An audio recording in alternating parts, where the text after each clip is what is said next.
Et bonjour tout le monde et bienvenue dans cette troisième vidéo qui traite du gaslighting. Je suis Lily Bass, coach thérapeute holistique et j'accompagne les individus à travers leur processus d'individuation ou leurs différentes problématiques de vie. Et pour ce faire, j'utilise le spectre de l'attachement et les polarités. Vous retrouvez toutes les infos sur ma chaîne et sur mon compte Instagram. Je vous propose dernièrement de redéfinir la toxicité avec mes nouveaux formats de vidéos parce que plutôt que de travailler seulement avec les personnes impactées ou dites victimes de toxicité, et elles sont nombreuses, avec toujours quelque part ce constat, c'est de devoir aider les personnes à se réparer, se reconstruire, puis se protéger. Je me suis dit qu'il serait peut-être intéressant de créer des ponts entre les générateurs de comportements toxiques et les impactés pour pouvoir enrayer la toxicité plutôt que juste la réparer. Pour ce challenge, ce que je vous propose, pour chaque mécanisme toxique, déjà je ne parle plus de personnes toxiques et de victimes de personnes toxiques, mais je parle de générateurs de comportements toxiques et de personnes impactées. Les générateurs sont ceux qui émettent les comportements toxiques. Les personnes impactées sont les personnes qui subissent ces comportements toxiques. Pour chaque mécanisme toxique, je vous propose une série de 5 vidéos. La première vidéo, c'est la vidéo avec le fond bleu. C'est le mécanisme toxique vu du côté de l'impacté. La seconde vidéo, c'est la vidéo avec le fond rouge. C'est le même mécanisme toxique vu du côté du générateur.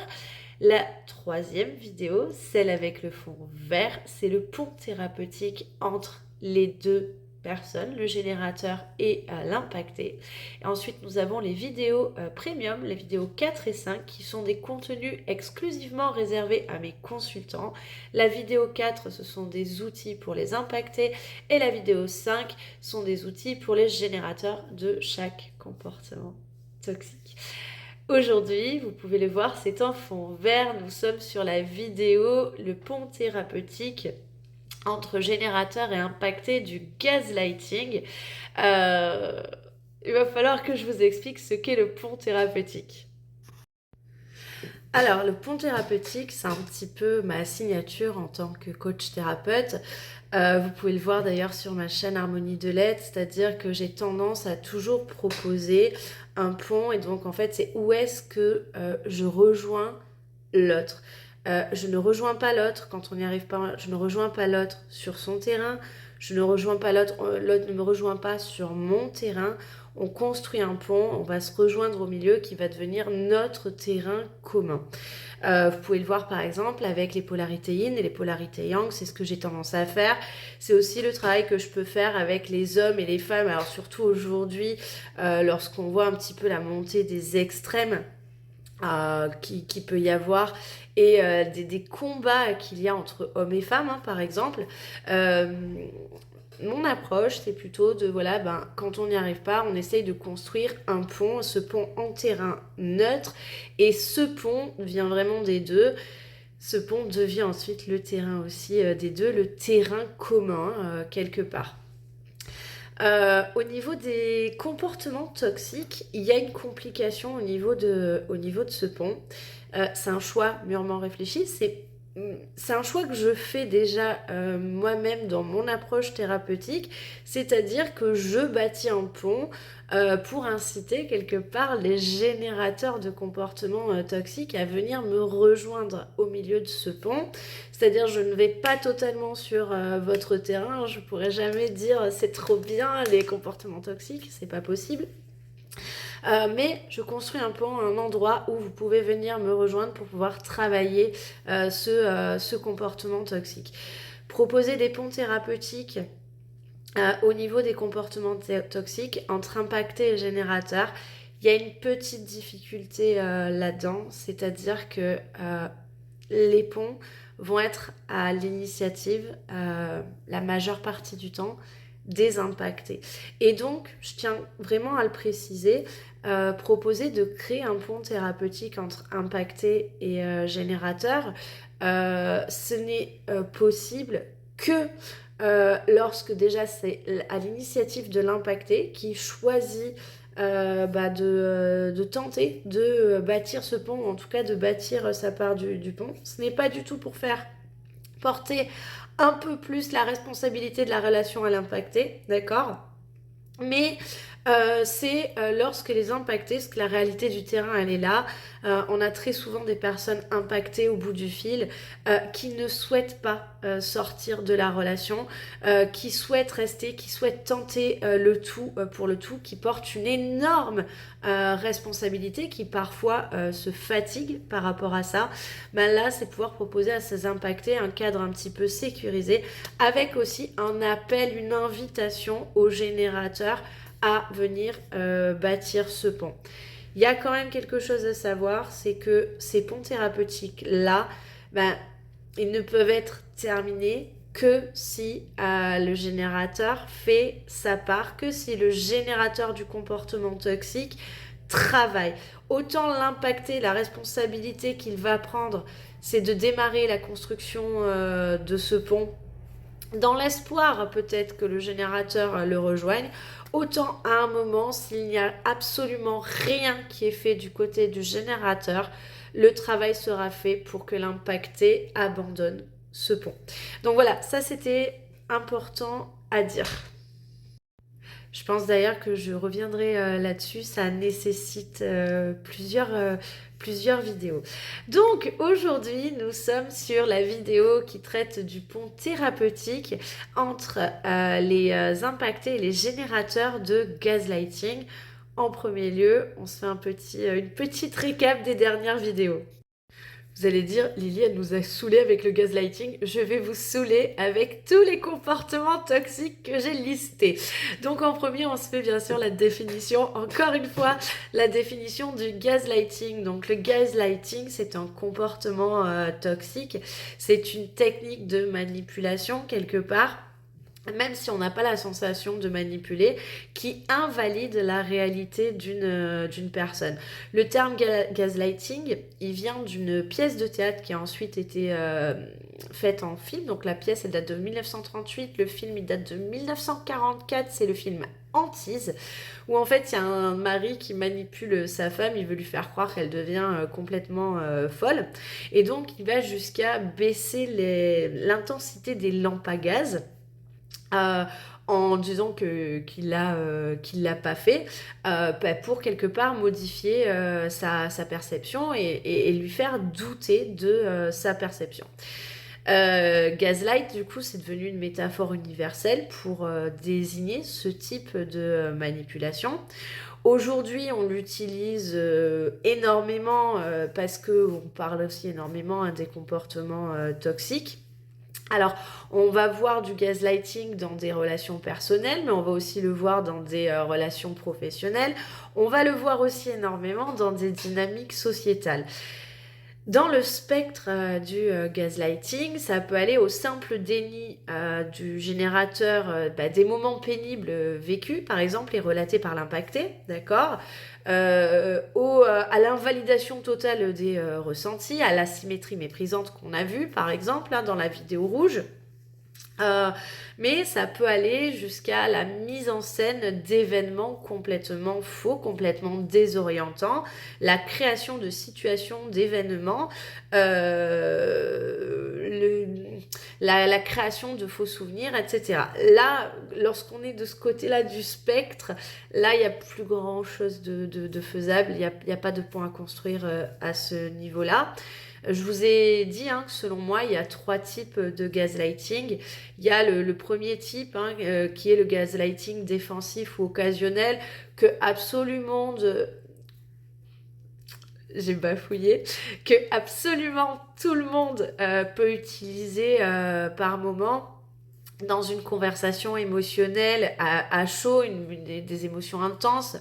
Ça se limite à une situation bien précise, ça n'a pas d'impact durable et ce gaslighting-là, généralement, à l'issue de la situation, on l'a mis en évidence.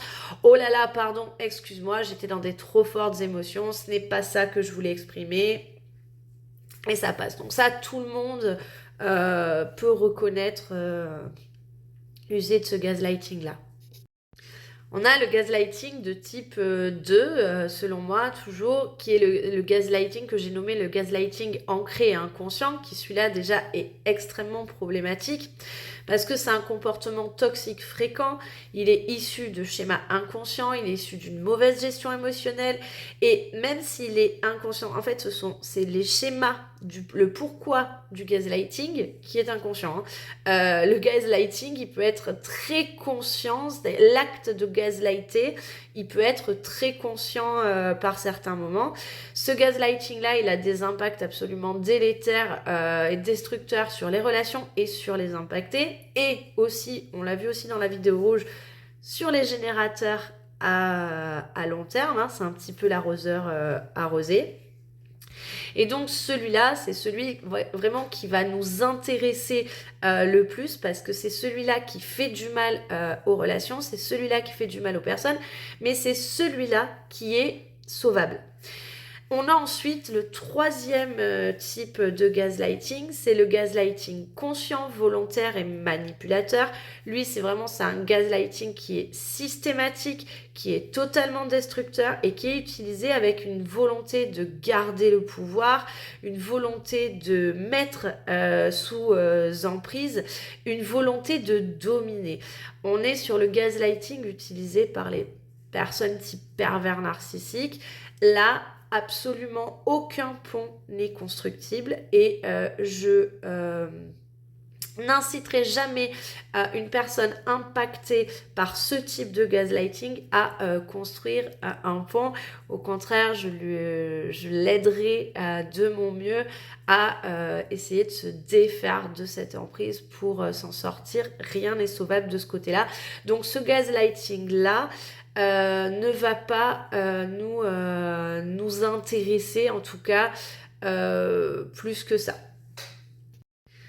Donc voilà, nous, le pont thérapeutique qui se crée aujourd'hui s'adresse essentiellement aux impactés, aux générateurs de gaslighting de type 1 et 2.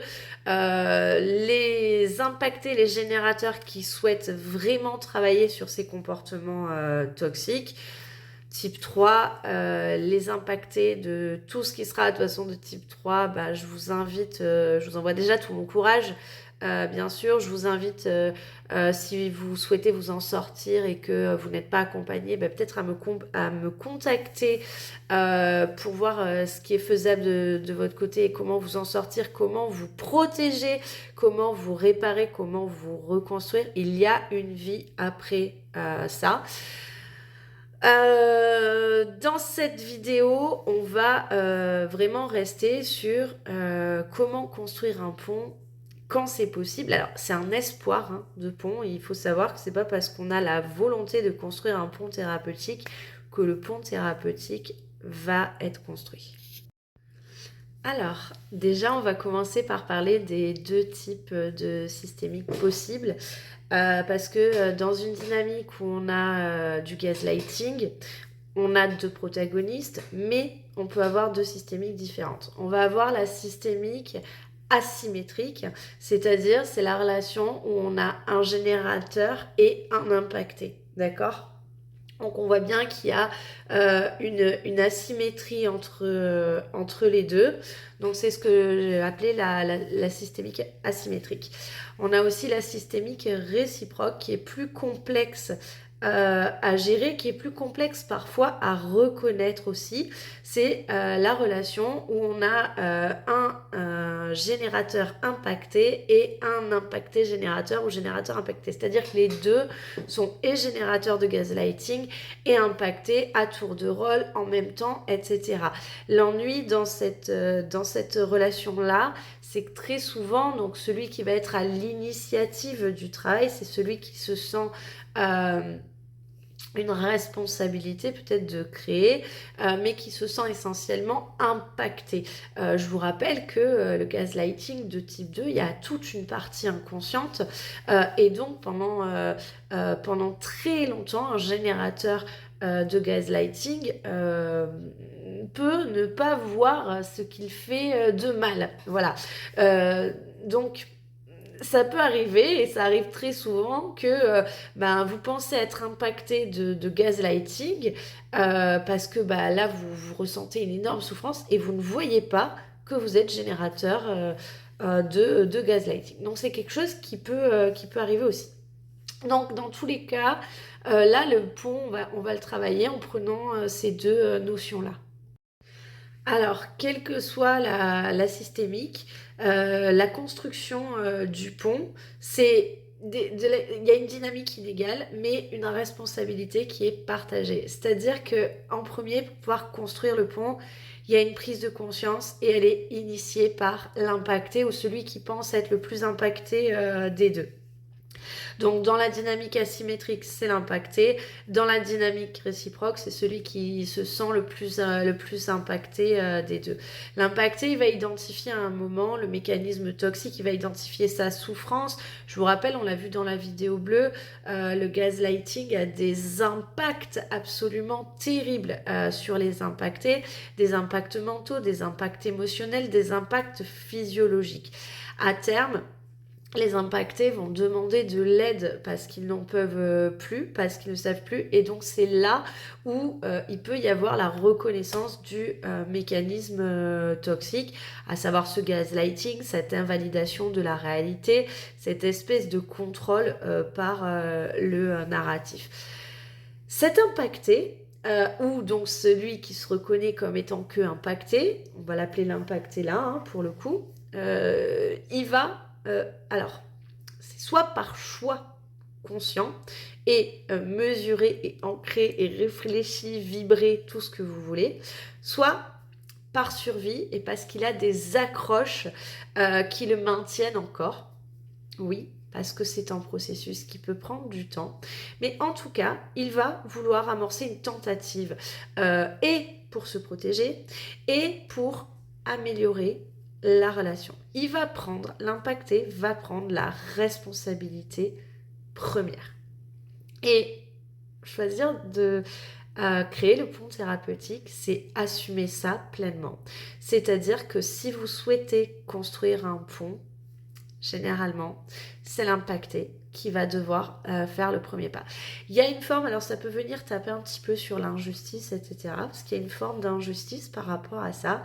Mais c'est une réalité, si on souhaite faire perdurer la relation, si on pense qu'elle a ses chances, la responsabilité première revient à l'impacté. Par contre, la responsabilité principale, et j'insiste là-dessus, elle revient au générateur.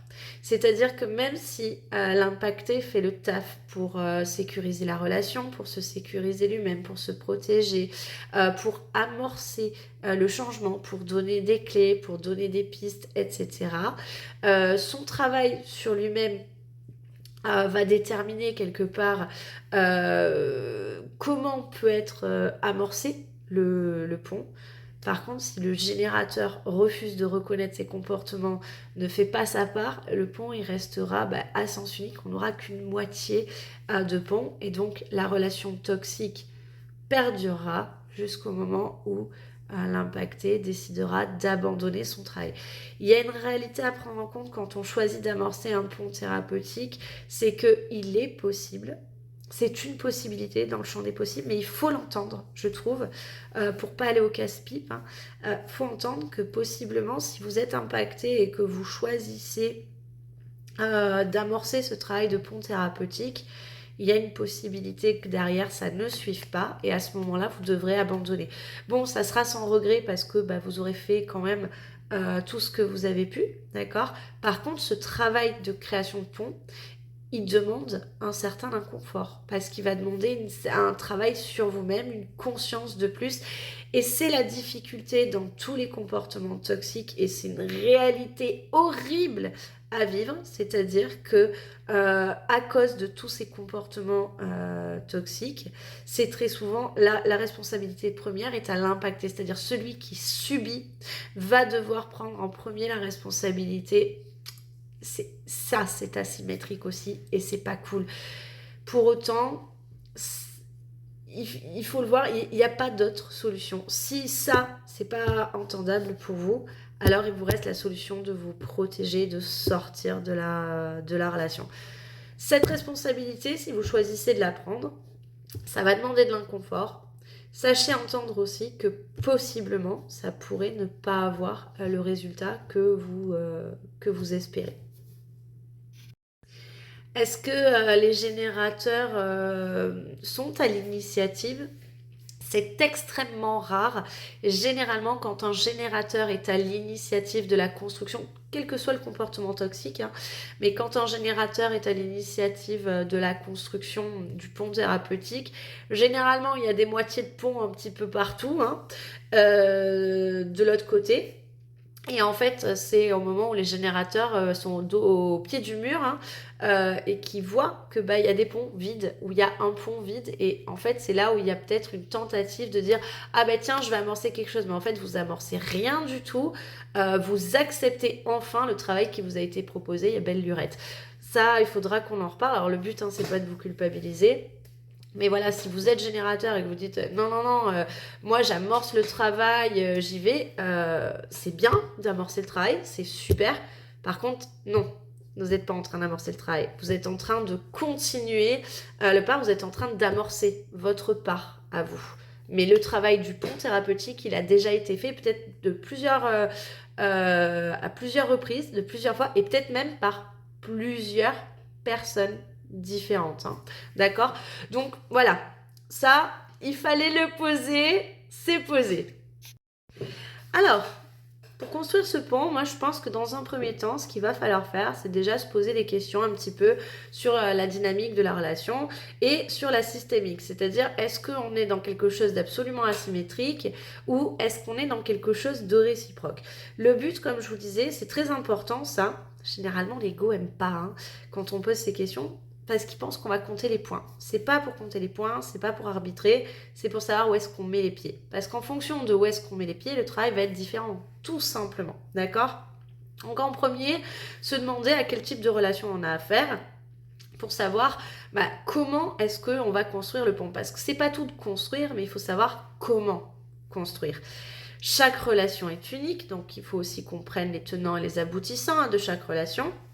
Mais en tout cas, le travail va toujours passer par de la prise de conscience et un travail des deux côtés.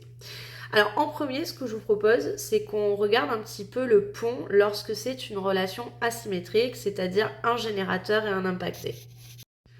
Alors dans les relations où il y a vraiment cette dynamique asymétrique qui est très claire, généralement, on a le générateur qui va utiliser le gaslighting, parfois de manière consciente, parfois de manière inconsciente. Essentiellement, lorsqu'on en est à vouloir faire des ponts, c'est essentiellement sur du gaslighting de type 2. Hein. Le 1, ça se règle tout seul. Ça peut être pour maintenir un contrôle sur une situation, ça peut être pour invalider l'autre émotionnellement, ça peut être aussi pour préserver son propre équilibre émotionnel. Je vous renvoie bien évidemment à la vidéo rouge hein, qui explique ce qui se passe du côté des générateurs. Et on a l'impacté qui subit, qui doute de lui-même, qui perd progressivement confiance en sa réalité, en ses capacités émotionnelles, mentales et qui perd la face et qui perd sa stature, son assise peu à peu dans la relation. Pour pouvoir construire un pont, l'impacté déjà doit apprendre à reconnaître les comportements de gaslighting de son générateur.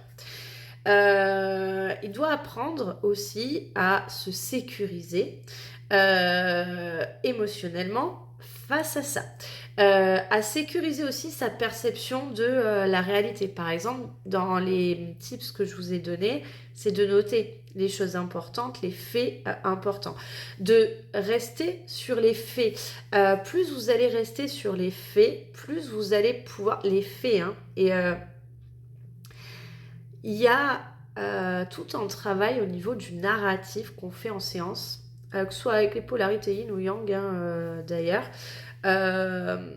Au niveau des faits, c'est le gaslighting, et je l'ai marqué, je me souviens, je crois que c'était dans la vidéo bleue, je mettais les faits, le factuel, parce que dans le gaslighting, par exemple, la difficulté, elle va se jouer là, elle va se jouer par rapport à beaucoup d'ambivalence, à beaucoup de subjectivité, et donc invalider les ressentis un ressenti certes est subjectif, mais les faits qui ont amené ce ressenti ne le sont pas. Et on ne peut pas se permettre aussi d'invalider un ressenti. C'est pas parce qu'on ne comprend pas pourquoi une personne ressent quelque chose qu'on doit l'invalider, que ce n'est pas normal. Le ressenti, les émotions, ça existe, c'est toujours valide. Le pourquoi du comment, c'est là qu'on va regarder, c'est les faits. Et généralement, une personne qui utilise le gaslighting, elle va invalider les ressentis, mais elle va aussi invalider les faits et la réalité qui ont amené à ce ressenti. Et donc, c'est là qu'il est important justement de conserver des traces peut-être des faits. Pour l'impacter, ça va être donc d'apprendre à se sécuriser par rapport à ça, c'est-à-dire à être sûr de soi.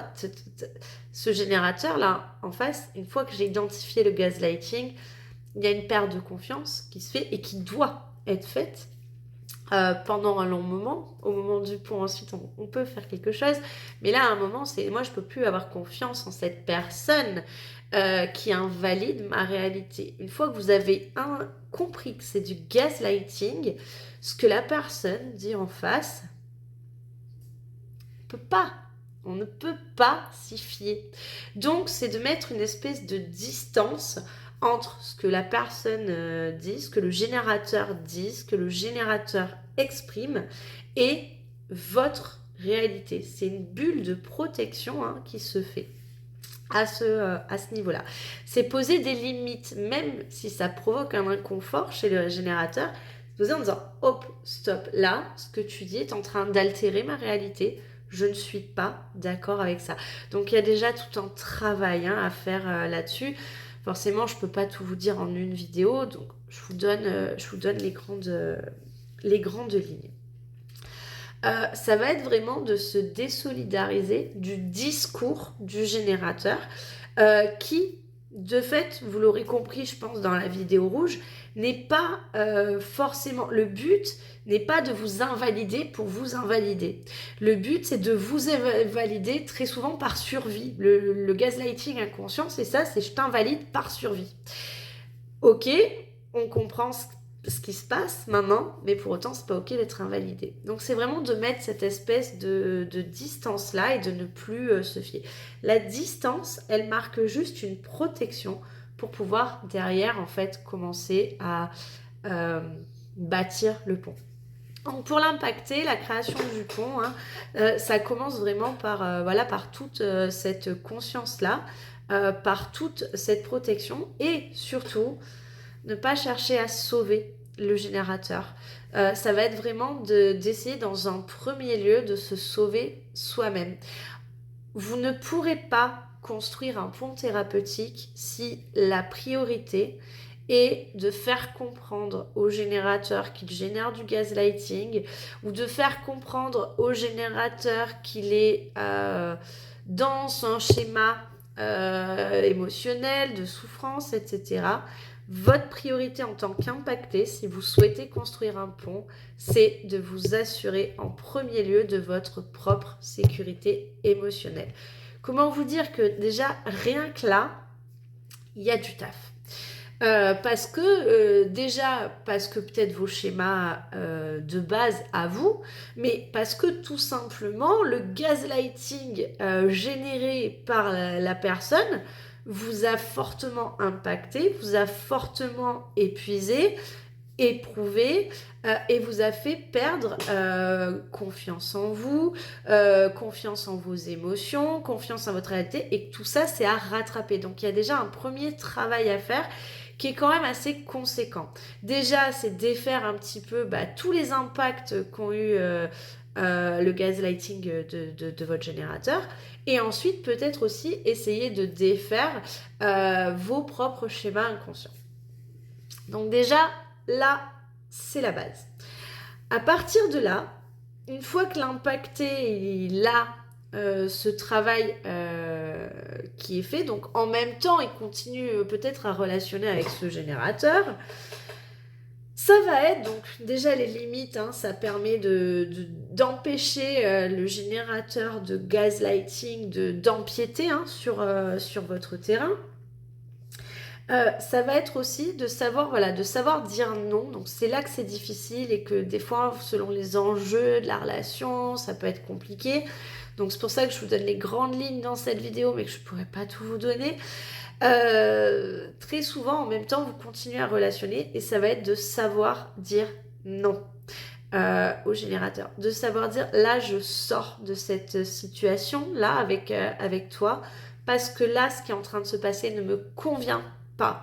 Ça va être savoir aussi abandonner des situations, abandonner des sujets avec le générateur de gaslighting, puisque lui, au stade où il en est, ou elle, il ne sera pas dans, il sera que dans l'invalidation.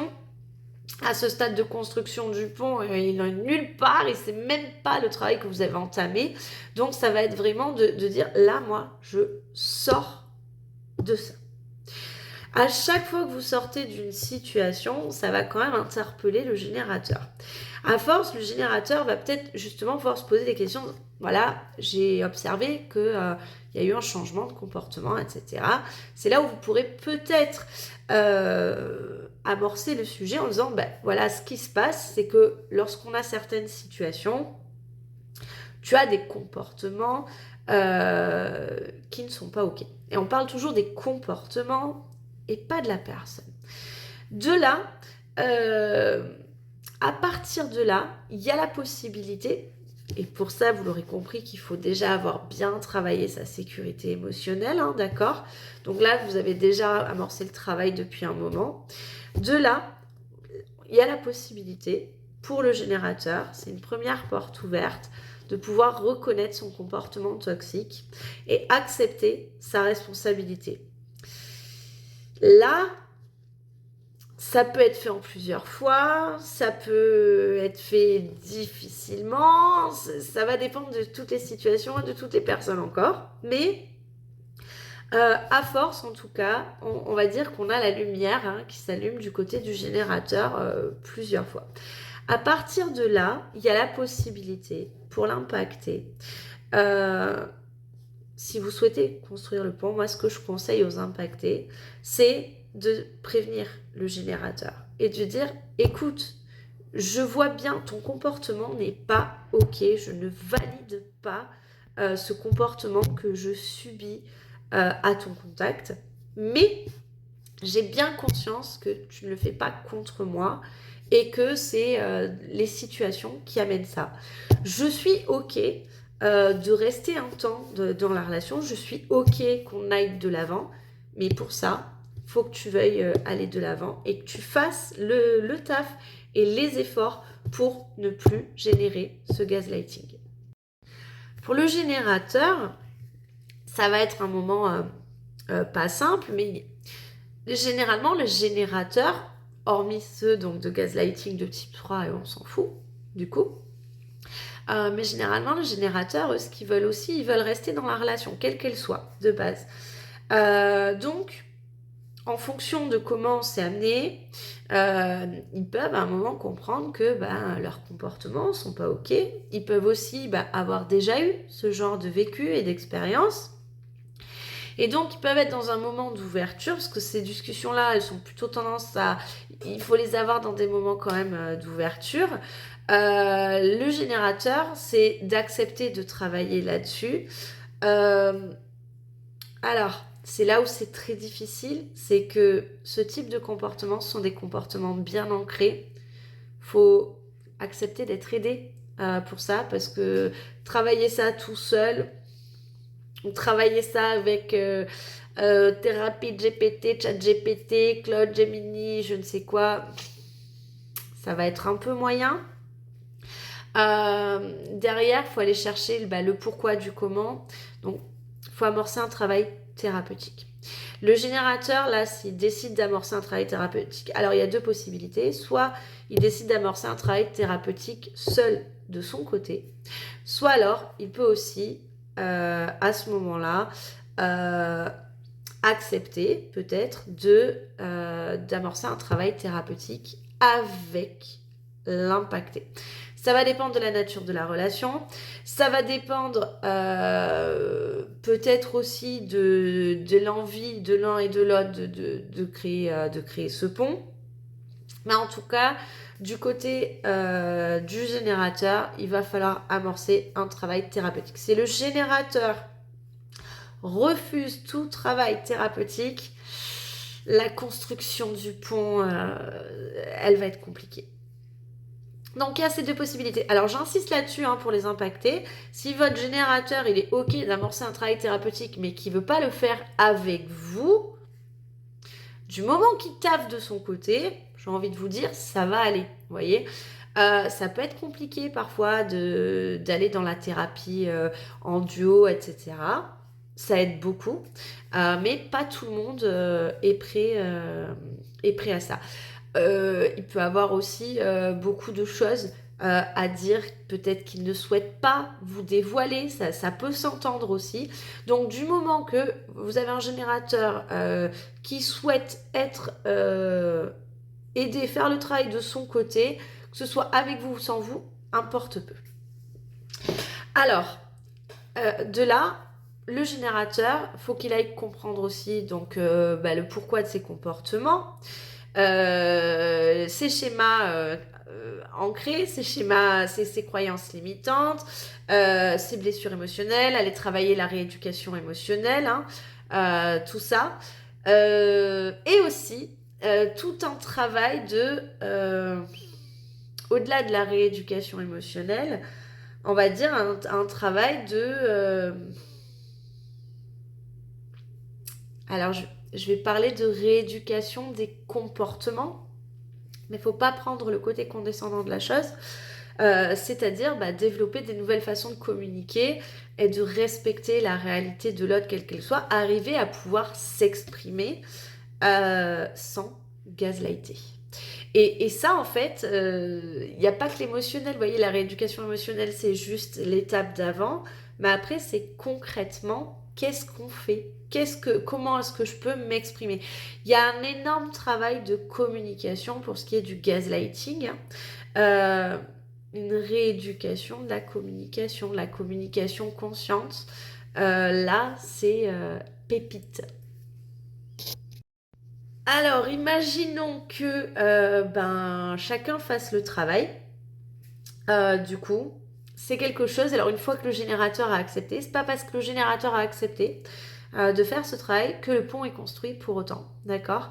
Parce que là, déjà, on a passé un énorme cap. Derrière, il faut laisser le temps du processus. Et ce que je trouve qu'on vous dit pas très souvent, c'est que ce temps de processus, il peut être extrêmement long, parce qu'on ne sait pas, on va dire, on ne sait pas la taille de l'inconscient et des schémas inconscients de chacun, d'accord ?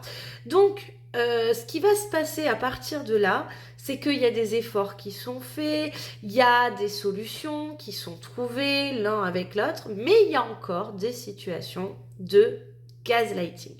Et donc, dans ces situations-là, c'est d'arriver à faire la part des choses lorsque vous êtes déjà dans la volonté et la co-construction du pont, parce que là, on a passé le cap de la co-construction. Là où au départ, il n'y avait que que l'impacté qui commençait à construire le pont. Là, il y a enfin le générateur qui se met à construire de l'autre côté et vous êtes les deux en train de co-construire. Mais la co-construction, elle prend du temps. Nous ne sommes pas des machines, nous sommes des êtres humains, émotionnels, donc il y a une difficulté. Donc, alors même que vous co-construisez ce pont, il y aura encore des situations de gaslighting. L'impacté, en tant qu'impacté, vous avez appris à vous protéger. Attention, parce que en fonction de votre état, vous pouvez le prendre plus ou moins bien. Le générateur essaye de moins générer, donc ça c'est absolument génial. Vous pouvez débriefer, vous pouvez en parler, donc en séance de travail, ça c'est plutôt génial parce qu'on peut débunker des situations. Là j'ai failli dire ça, finalement je ne l'ai pas dit. Oui, j'ai vu que tu as failli, peut-être à ce moment-là, que tu as été tenté de dire des choses et que tu t'es rattrapé. Vous voyez, ça, par exemple, c'est ce qui peut se passer dans une séance de thérapie en duo qui peut beaucoup aider lorsque l'on construit le pont. Dans les moments où il y a encore du gaslighting, c'est de savoir, donc pour l'impacter, toujours sortir de la situation. C'est-à-dire que l'impacter, vous avez cette responsabilité de vous protéger. Et c'est pas parce que vous avez un générateur qui a accepté de travailler sur lui il faut lever cette protection. Il y a une mesure à entendre. Et là, dans la construction du pont, il faut aussi que j'explique au générateur que l'impacté, c'est son travail de construction du pont que de laisser cette protection-là. Même si vous, ça vient vous chercher parce que ça crée une distance, parce que peut-être que vous pouvez ressentir en tant que générateur une asymétrie que vous n'avez jamais ressentie auparavant, puisque c'était plutôt vous qui faisiez ressentir l'asymétrie. En fait, cette protection-là fait partie de la construction du pont. C'est-à-dire que si votre impacté, il enlève cette protection, vous allez, avec votre gaslighting que vous continuez à faire malgré vos efforts, bien évidemment, vous allez le défoncer à l'usure. Donc à un moment, c'est plus possible ça. Donc en gros, cette protection, l'impacté, il a la responsabilité de laisser cette protection tant que vous n'avez pas assez avancé. Ouh, mon Dieu. Catastrophe. Tant que vous n'avez pas assez avancé sur votre schéma. Ce n'est pas contre vous. Il faut bien prendre ça en compte lorsqu'il y a un pont thérapeutique qui est créé. C'est que les protections que va mettre l'impacté pendant cette construction du pont et pendant ce travail, c'est pas contre le générateur. Rappelez-vous, cet impacté, il est à l'initiative très souvent du pont thérapeutique. Donc l'intérêt, c'est pas de vous faire du mal. L'intérêt, c'est de se protéger pendant que vous faites le taf. Et ça, je trouve que c'est important aussi à rappeler parce que très souvent, on peut avoir... Je comprends pas parce que j'essaye, je fais de mon mieux. Il y a des tas de fois où j'y arrive, c'est pas parfait, mais j'y arrive. Et cet impacté-là ne me fait plus confiance et quelque part vient toujours avec sa protection, avec sa distance, vient toujours me rappeler que se protège de moi.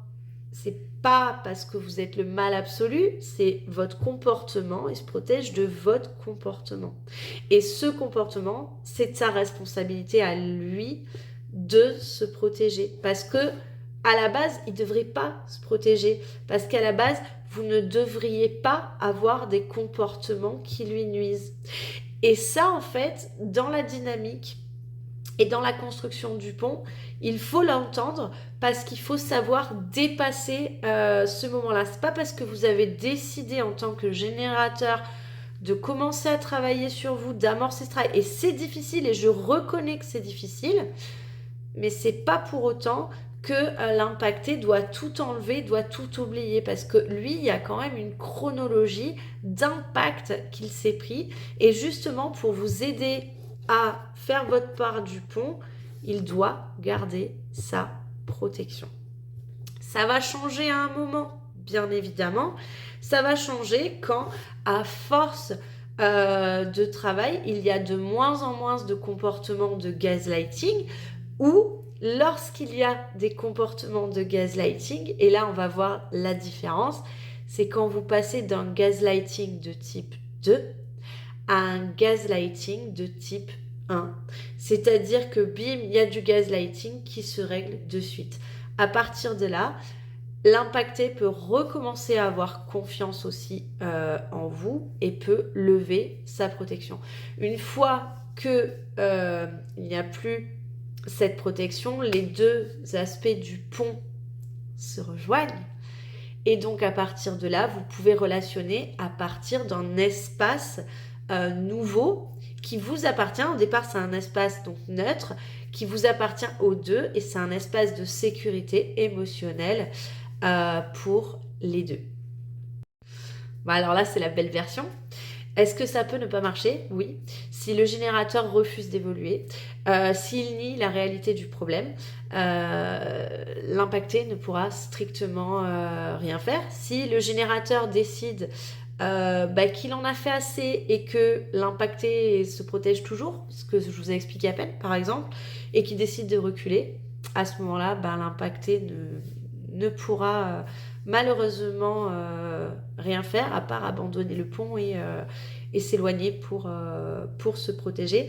J'insiste là-dessus, la relation, elle ne peut être sauvée uniquement que lorsque le générateur s'engage sincèrement dans le processus de changement. Ça prend du temps, l'impacté va prendre la responsabilité et va faire le choix d'amorcer le travail. C'est déjà quand même un sacré effort qu'il faut reconnaître. À un moment, si le générateur ne fait pas le taf ou ne le fait pas en entier, ça ne sera pas possible. Dans cette relation asymétrique, donc vous voyez que l'asymétrie, du coup, elle bascule. Elle bascule, alors c'est pas l'asymétrie dans le gaslighting, vous l'aurez bien compris, mais par contre, le gaslighting amenait une asymétrie dans la relation entre le générateur et l'impacté. Et ce qui se passe au moment de la construction du pont, c'est qu'il y a une asymétrie qui se crée par rapport à la distance émotionnelle, par rapport à la distance de réalité et par rapport au travail. Et ça fait ça. Vous voyez, donc on passe de ça à ça à ça. Grosso modo. Alors maintenant, on va faire la construction du pont dans une relation réciproque, deux générateurs, deux impactés, d'accord? Je rappelle tout modèle confondu. Donc là, ce que je vous ai expliqué tout à l'heure, c'est que ce qui se passe en fait, donc à ce niveau-là, donc ça peut être du gaslighting de type 1, du gaslighting de type 2 ou deux gaslighting de type 2. Gaslighting de type 1, quand c'est les deux, c'est quelque chose qui se règle très très vite, vous l'aurez compris, il n'y a pas trop de problème. De base, vous ne devriez même pas être en train de regarder cette vidéo. Mais voilà, donc c'est soit il y en a un qui génère du gaslighting de type 2 et un qui génère du gaslighting de type 1, soit les deux qui sont dans le type 2. Après, ça peut être aussi les deux qui alternent, hein, d'accord ? Donc, les rôles d'impacté et de générateur, ils sont alternés ou mélangés. C'est-à-dire qu'à un moment, vous pouvez être générateur tous les deux et être impacté tous les deux en même temps. À un moment, il y en a un qui est générateur, l'autre qui est impacté. À un moment, il y en a un qui est générateur et l'autre qui est impacté. Donc, vous voyez, déjà, ça fait ça, ça peut faire comme ça. Voilà. Grosso modo. Comment construire le pont dans ces cas-là? Donc, déjà, là, c'est difficile. Généralement, c'est des relations un peu tout feu, tout flamme. C'est d'arriver à reconnaître... Alors, d'arriver à reconnaître que chacun crée la dynamique toxique où il participe. Mais généralement, ce qui va se passer, à moins que les deux décident conjointement de faire un travail en disant, voilà, il y a ça, notre relation qui ne va pas, quelle qu'elle soit, il faut qu'on perce le problème. À moins que ce soit ça, généralement, le travail va être amorcé par celui des deux qui se sent le plus impacté. Donc, c'est pas celui des deux qui est le plus impacté, d'accord? Mais c'est celui des deux qui a reconnu en premier les impacts de cette relation. Et donc, les impacts du gaslighting qu'il subit, peut-être pas de celui qu'il génère. Voilà. Donc, de là, grosso modo, le travail va être le même que précédemment, sauf que en travaillant au niveau des faits, en ayant la conscience de soi, etc., par rapport à la chronologie, généralement en séance, et ça je l'ai déjà vu des tas de fois, et généralement ça pique ou ça coince, c'est-à-dire qu'il y a ce moment où, ok, donc là quand même... on reconnaît le gaslighting subi. Quid du gaslighting généré? Généralement, ça pique. Alors, ça pique parce que c'est le moment de reconnaître ça. celui qui amorce le travail va devoir en fait avoir la conscience donc déjà de ce qu'il vit, et donc ce qu'il vit n'est pas ok, c'est du gaslighting, hein, qu'on soit bien d'accord, exactement le même travail que dans la relation asymétrique, sauf que là ça va être le constat, la conscience et la mise en lumière de il y a du gaslighting aussi de ton côté. Ok. Et à partir de là, ben, qu'est-ce qu'on fait?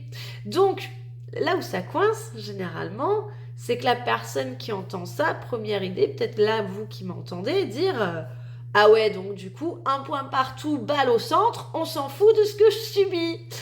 Pas du tout, parce que bah, si c'était ça, il n'y aurait rien à faire, donc c'est nul. Et moi, je suis pas arbitre, je suis coach thérapeute. Donc, c'est pas ça. Ce qui va se passer, au contraire, ça va être de dire, bon, bah écoute, on va travailler déjà et t'apprendre à te protéger et te réparer, et t'apprendre en même temps à ne pas générer. Généralement, ce qui se passe au niveau de cette construction du pont, d'accord? Donc là, c'est la partie du premier, hein, quelque part. C'est un travail qui demande un effort supplémentaire que dans le cas précédent, parce que ben, généralement il y a l'effort d'aller chercher les mécanismes, pourquoi du comment, etc. Il y a l'effort d'aller traverser ces zones d'ombre un peu plus profondément, de manière un peu plus costaud. Ça demande pas mal de travail. Par contre, il y a un effet incroyable dans ce type-là. Ce qu'on observe, c'est que lorsque le premier, et là je suis obligée de parler de premier et de deuxième, hein, du coup, lorsque le premier bâtisseur de ce pont thérapeutique enclenche son travail, il y a une espèce de réaction qui se crée, tout simplement parce que déjà il apprend à se protéger, donc il met une distance, mais il ne génère plus. Le fait de ne plus générer son gaslighting, donc déjà il y a l'action de la distance, la protection, il y a le fait, lui, ou elle, de prendre la conscience de soi, de reprendre confiance en son émotionnel, en son mental, tout ce qu'on a vu avant. Et il y a le fait aussi d'essayer autre chose que de générer du gaslighting. Donc en face, c'est comme s'il y avait le robinet coupé, c'est-à-dire d'habitude quand on allume l'allumette, là c'est un énorme brasier, et là il n'y a pas de brasier, le feu s'éteint. Donc il y a tiens, qu'est-ce qui se passe? Et là le générateur peut tout à fait observer le générateur en face, le générateur impacté en face peut tout à fait observer, de se dire tiens, il y a eu un changement, il y a eu une construction d'un pont, il y a eu quelque chose. Il peut observer. Le fait de voir, ils peuvent en parler, c'est-à-dire oui, je me suis rendu compte que dans notre relation ça n'allait pas du tout. Comment ça se passait. Moi, je souffre de ces choses que tu me dis, de cette altération de la réalité, de cette invalidation de mes ressentis. J'ai réalisé, en essayant de travailler dessus, j'ai réalisé que je faisais la même chose avec toi. Et donc, en fait, comme je n'aime pas ce comportement quand je le subis, j'ai décidé d'arrêter de le générer aussi.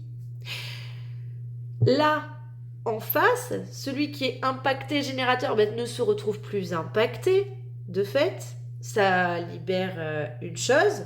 Et là où il est générateur, donc c'est pareil que la situation d'avant, c'est-à-dire il faut qu'il ait envie et de reconnaître ses propres mécanismes et de travailler. S'il a envie, s'il le souhaite, il a un modèle, c'est-à-dire comment toi qui m'invalidais, toi qui altérais ma réalité, tu as trouvé une façon pour ne plus le faire. Généralement, alors je vais faire une grosse généralité. Généralement, ce sont les relations où il y a beaucoup de mal pour l'impacté de départ à reconnaître sa propre part. Et donc, si cet impacté-là décide de ne pas voir sa part générateur, le pont ne peut pas être construit du tout. Par contre, si l'impacté voit sa part générateur et qu'il acte le travail, il y a une espèce de facilité de l'autre côté. C'est un peu plus fluide pour travailler parce que les deux étaient à la même enseigne. Comme il n'y avait pas une asymétrie comme au départ, cette asymétrie comme ça qui devient comme ça, là, comme ça faisait ça tout le temps, en fait, le fait qu'il y en ait un qui se stabilise, l'autre, en fait, va se stabiliser plus facilement. En tout cas, c'est ce que moi, j'observe. Mais pour ça, là où c'est plus difficile, c'est que généralement, il faut avoir ce côté de mince, je suis aussi générateur et cette volonté de travailler. Et c'est là où on voit que quelle que soit la dynamique, la grande responsabilité, c'est du côté générateur, quel qu'il soit. C'est-à-dire que si vous êtes générateur de gaslighting et que vous n'actez rien, vos relations sont perdues.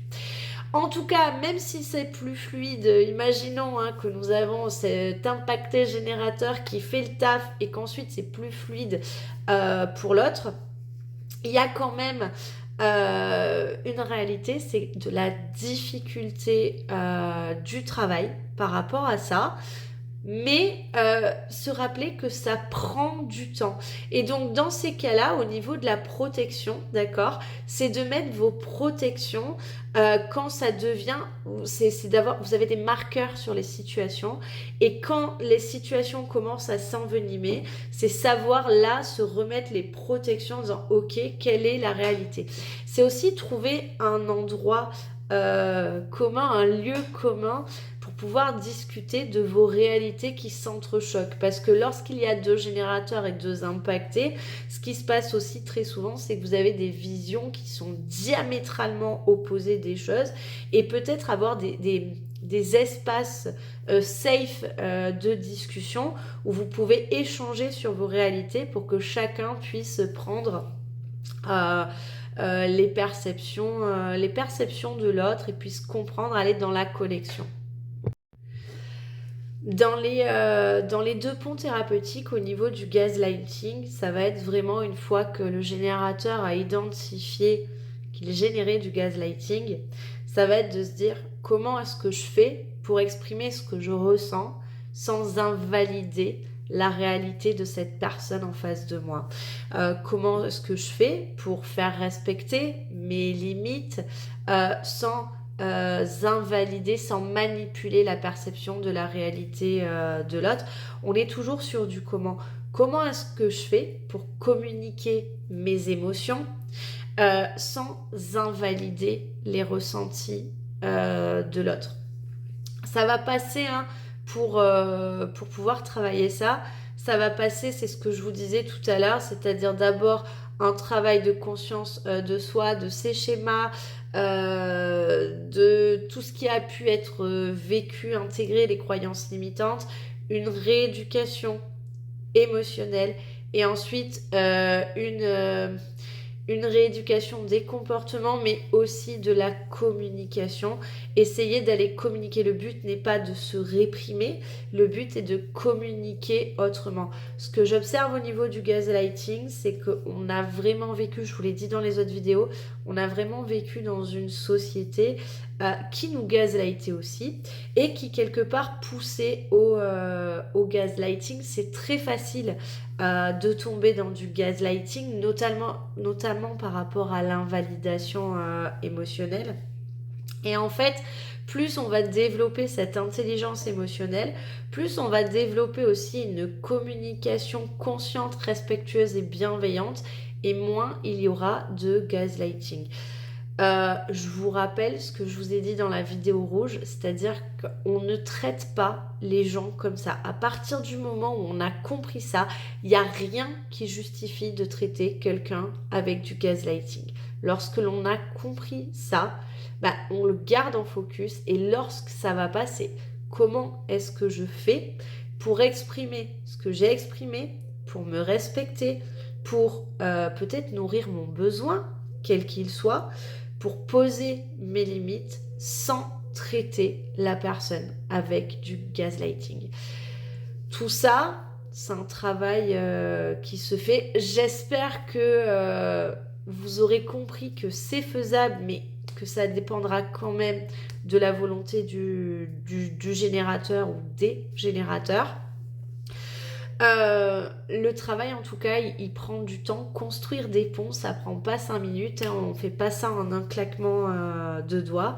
Et vraiment, si vous voyez que à un moment ça ne fonctionne pas et que le générateur ne souhaite pas, si vous êtes impacté ou si vous êtes impacté générateur et qu'en face de vous, la personne, vous voyez que la personne ne souhaite pas ni se remettre en question, et qu'au contraire, elle va aggraver ses comportements de gaslighting, laissez tomber et restez juste centré sur vous réparer, vous protéger et aller dans des relations qui vous respectent parce que ce n'est pas vivable de rester dans un endroit où vous n'êtes pas respecté, où vous êtes invalidé constamment.